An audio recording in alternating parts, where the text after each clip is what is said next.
Welcome to the deep dive. We're here to really cut through the noise and get you those essential insights. Have you ever been stuck in that loop? It's so frustrating. You're hitting the gym, like really putting in the effort, an hour maybe, but then you spend, what, 10 minutes thinking about food?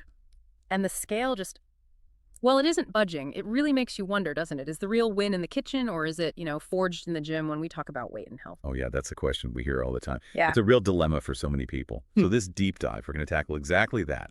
Diet versus exercise. Unpack the myths, look at the science. Our mission, really, is to give you clear, data-backed answers and a practical plan you can actually use. We want you to be informed and able to apply this stuff. Exactly. That's the mission. And we've really dug into some solid sources for this. We're talking extensive research here, not just single studies, but these big meta-analyses, right? The ones that pull together lots of studies.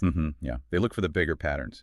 And clinical reviews too, looking at real patient cases, plus the WHO 2020 physical activity guidelines. Pretty robust stuff. Definitely. And the ICMR, NIN, Indian Dietary Guidelines as well, very comprehensive. So yeah, let's kick things off. Okay, so where do we even begin? What's the absolute core truth here? Right, the bedrock. The thing you just can't ignore when it comes to weight is energy. It's that simple. It's an equation, basically. Weight loss is fundamentally a game of energy balance. Mm. And to lose fat, you absolutely need a calorie deficit. That's non-negotiable. Okay, energy balance, calorie deficit. Makes Oh. perfect sense. We've all tried to, out-exercise a bad diet choice, haven't we? Yeah, the pizza slice. Exactly. It feels like an uphill battle pretty quickly. So when you're trying to create that deficit, which is generally easier, changing what you eat or just exercising more. That's a really key point. And the research is actually quite clear on this. It is generally much easier, much more efficient, let's say, to create a significant calorie deficit through diet changes compared to just exercise alone. And what's fascinating here, we've got data that really shows this quite powerfully. There was a big meta-analysis, looked at data over 25 years. It found that on average, over about 15 weeks, a diet-only approach, that led to around 10.7 kilograms of weight loss. Pretty substantial. Wow, okay. 10.7 kilos just from diet. Yeah. Now, exercise only in that same time frame led to about 2.9 kilograms loss. So much less. Much less. But here's the interesting bit. The diet plus exercise combination, that achieved about 11.0 kilograms. Okay, hang on. So 10.7 for diet only, 11.0 for diet plus exercise. Initially, that looks like exercise isn't adding much to the actual weight loss number, right? That's exactly how it looks initially. Almost makes you think, why bother with the gym for weight loss itself? Yeah. But what about longer term? Does that picture change if you look beyond those first, say, 15 weeks or few months? Yes. This is where it gets really interesting and why context is just so vital. There's a clinical review suggesting that, okay, at 6 months, diet only and diet plus exercise might look pretty similar in terms of weight loss. Right. But stretch that out to 12 months. The combination approach, diet and exercise, proves significantly better. It really highlights how crucial exercise is, not maybe for the initial big drop, but absolutely for maintaining that loss over time. Got it. Okay. So if we boil that down, Yeah. for getting the weight off initially, especially fat loss, the kitchen is your main focus, priority one. But for your overall health and actually keeping that weight off long term, making it stick, the gym or movement in general becomes your essential partner. It locks it in. Perfectly put. Diet gets you there, exercise keeps you there, and importantly, it helps you feel better along the way. Okay, that makes sense. Which leads me to my next big question then. If diet's so powerful for the initial drop, why is exercise still considered so essential? What else does it bring to the table beyond just the number on the scale? Well, a massive reason is about preserving your lean muscle. That's huge. See, if you only cut calories, especially if you cut them too drastically, you risk losing valuable muscle mass right along with the fat. Right, which isn't the goal. Exactly. So let's unpack this a bit. When you combine your diet changes with exercise, especially strength training, it helps you hold on to that lean muscle. And why does that matter?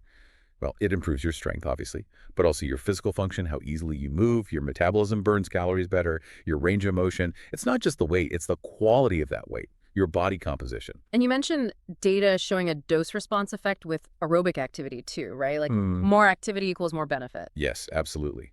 The data is quite clear there.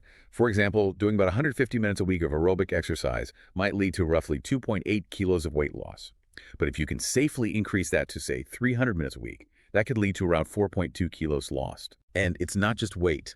You also see clinically meaningful reductions in waist circumference. That's a really important health marker. So there's a definite dose response. More activity tends to yield greater benefits. But of course, always considering safety, recovery, not overdoing it. And beyond weight and waistlines, there are just those broader health benefits everyone talks about. Oh, absolutely. The list is extensive. Regular physical activity does wonders for your heart health, improves blood sugar control significantly. It's also massive for mood enhancement, helps with better sleep quality, and, crucially, reduces the risk of so many chronic diseases. Think type 2 diabetes, certain cancers, heart disease. Yeah, things you just can't get from diet alone, no matter how perfect it is. Precisely, they work together. Okay, so bringing this down to earth for us, for the listener, what does this mean practically? Like, what are the actual guidelines we should aim for? What does the WHO say for adults? Yeah, the WHO guidelines are pretty straightforward and give us a good target.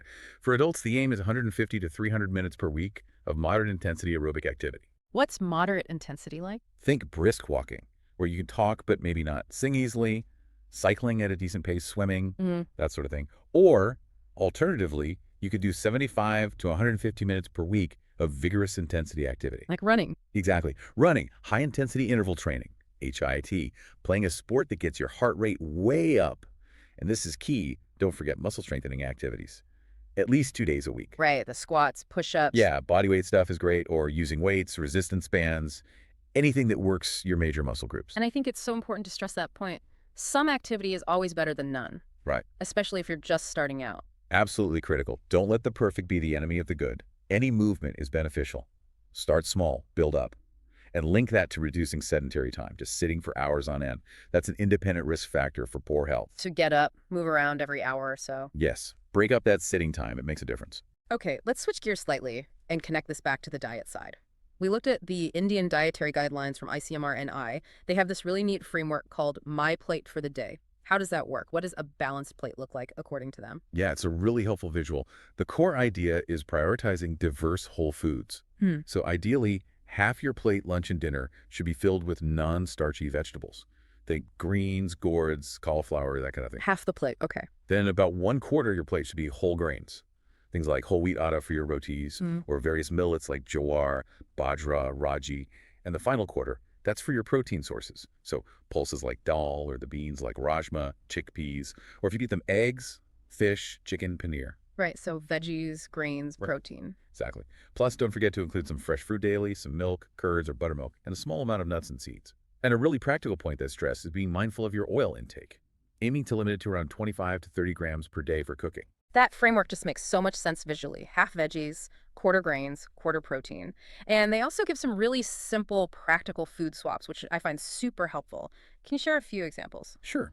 Simple things can make a big difference, like swapping refined flour, maida, for whole wheat flour, atta, or maybe trying millet flours. That's a staple swap in many Indian households. Yeah, that's a good one. Instead of deep frying things, maybe choose air-fried, baked, or grilled options more often. Think about your drinks. Swap sugary sodas or juices for things like plain water, lemon water, nimbu pani, or buttermilk, chas. Good point. Snacks too. Yeah, for snacks, instead of processed stuff, maybe go for roasted chana chickpeas or roasted moong dal. A small handful of peanuts or nuts is good too. The key is always portion control with those. It's often those small, consistent swaps that add up, isn't it? And another big point from the guidelines was cutting down on ultra-processed foods. Why are they such a focus? Well, these foods think packaged snacks, sugary cereals, instant noodles, ready meals. They're typically loaded with sugar, salt, unhealthy fats, and often lack nutrients and fiber. They're major contributors, unfortunately, to the rise in non-communicable diseases, or NCDs, things like diabetes, heart problems, obesity, some cancers. So focusing on whole, less processed foods naturally helps you avoid that stuff. Exactly. It simplifies things in a way. Eat real food. Okay, so we've covered a lot of ground. Diet, exercise, the guidelines. Let's bring it all together. How does someone listening decide where to put their main focus? Diet or workout, depending on their specific goals. What's the final verdict? Right, the decision point. Okay, if your number one goal, your primary focus, is fat loss, then yes, prioritize creating that energy deficit through your diet. That's where you'll likely see the biggest initial shift. But, and this is crucial, you absolutely need to add exercise to preserve that vital muscle mass, support your metabolism, improve your waist measurement, which is key for health. So diet leads, but exercise supports and protects. Perfectly said. Exercise is the critical enhancer and protector for fat loss, driven by diet. And what if someone's goal isn't just weight loss? Maybe they're focused on, say, improving their blood sugar, their heart health, or just feeling stronger and having more energy day to day. Okay. If your goals are broader, like metabolic health, heart health, overall well-being, then diet plus exercise should absolutely be tackled together right from the start. Yeah. Their benefits are so complementary, they work in synergy. One really can't fully replace the other for those kinds of comprehensive health improvements. Okay. And underlying all of this, for any goal, the absolute king is consistency. Ah, yes, the C word. Uh-huh, yeah. It's not about perfection. It's not about quick fixes. It's about showing up day in, day out, even with small steps. That's what truly builds lasting change. And remember that 12-month data. Combo programs, diet, and exercise together, they consistently prove better for maintaining weight loss long term. That consistency point is huge. It's the daily grind, the showing up that makes the real difference. So, as we start to wrap up, what are some common mistakes or pitfalls people fall into when trying to balance diet and exercise? And how can we set ourselves up for success with a clear action plan? Yeah, good question. A huge pitfall is that all or nothing thinking. People try these drastic, unsustainable overhauls, crazy diets, extreme workout plans. They burn out fast. Right. Happens all the time. Instead, focus on small, consistent habit changes. Those are the ones that stick and compound over time. Another common mistake. Let's unpack this. Just focusing solely on the number on the weighing scale. Tunnel vision. Exactly. We really encourage you to track other things. How is your waist circumference changing? Are you getting stronger? How's your stamina? Your sleep quality? Your energy levels throughout the day? These are all markers of progress. That's a much healthier perspective. And don't neglect the basics. Things like managing stress, reducing screen time before bed, actively trying to get more steps in your day, and really prioritizing good quality sleep.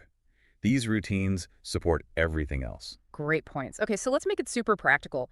What does this all mean for your action plan? What steps can someone start implementing, like today? Okay, let's break it down. For your daily plate, aim to make half your lunch and dinner plates those non-starchy vegetables we talked about. Make a commitment. Eat at least one piece of fruit every day. Track your water intake. Aim for around 2.5 to 3 liters daily, but adjust based on your needs, activity, the weather. Right. And keep an eye on that oil intake. Try to stay within that 25 to 30 gram per day range. Okay, those are clear diet adjustments. What about a sample 7-day activity schedule? Sure, here's a balanced starting point. Maybe Monday, Wednesday, Friday. Aim for 30 to 40 minutes of brisk walking. Then Tuesday and Saturday. Try 20 to 30 minutes of bodyweight strength training. Squats, push-ups, lunges, maybe some rows if you have a band or weights. And try to do 5 to 10 minutes of mobility exercises daily. Just simple stretches, moving your joints helps a lot. Info. Sunday, maybe some light yoga, stretching, or just focus on active recovery. A gentle walk, perhaps. Nice. And a goal for the next month. A good goal for the first 4 weeks could be to gradually increase your total weekly activity from maybe 150 minutes toward that 300-minute upper guideline. And also, aim for a tangible health improvement, like reducing your waist circumference by maybe 2 to 4 centimeters. That's considered clinically meaningful. Love having those concrete goals and maybe some quick meal and movement ideas to spark inspiration. Yeah, absolutely. For breakfast, Yeah. maybe a veg chila, that savory lentil pancake with some curds, or perhaps oats or millet upma, a savory porridge with some fruit on the side. Good. Lunch ideas, remember the plate. Half plate veggies, one roti or millet bread, some dal or rajma, maybe a small bit of rice and or curd. Dinner, it could be something like grilled paneer, or maybe egg bhurji, scrambled eggs, or grilled fish served with a big salad and maybe one roti or some millet. Simple, balanced meals and snacks. We mentioned roasted chana or moong, small handful of peanuts or mixed nuts. Buttermilk or lemon water are great hydrating options too. And simple moves throughout the day. Aim for maybe 10,000 steps if that's feasible for you. Take the stairs instead of the lift. Yeah. And set a reminder maybe. Every Yeah. 45, 60 minutes, just get up and move for 2 minutes. Stretch, walk around, break that sitting cycle. Fantastic. Really practical tips there. So to bring it all home, what's the core takeaway message? I think it boils down to this. For that initial fat loss push, yeah, diet has the sharper edge. Your kitchen is key. But that long-term health sword, the one that builds a truly resilient, vibrant life that's held most securely when you wield diet and exercise together. Beautifully put. Diet gets the edge, but both together hold the sword. So, maybe a final thought for everyone listening. Consider that true, lasting health transformation. It probably isn't about those grand, sweeping gestures that fizzle out. It's more about the quiet power of accumulation. Those small, consistent, practical steps you take every day in what you choose to eat and how you choose to move.